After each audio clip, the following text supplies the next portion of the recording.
Yeah, sumagad sa lahat ng mga umangat. Delegato wala nang pamagat. Para pakita ko lamang sa iba na kayang-kaya ko pa sumabay. Lalo sa pagsulat, matagal man nawala sa eksena. Sa makabang panahong pagkatenga.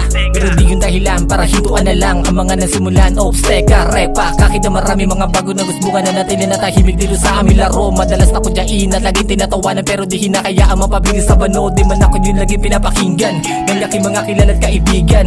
Kaya kada ko labas para ko nakapiglas. Mga dinanunwala pinalisan. Eto na ang panahon para muling ituloy aking nasimulan. Salamat sa mga taong nagbigay ng payong ng biglang bukus ng ulan. Ang suporto nyo yaking babaunin, palagi kong iisipin kapag dumating na ang anihan na magiging inspirasyon ko upang magpatuloy sa pupuntahan. Mahirap landas na napili, pero kailangan manatili.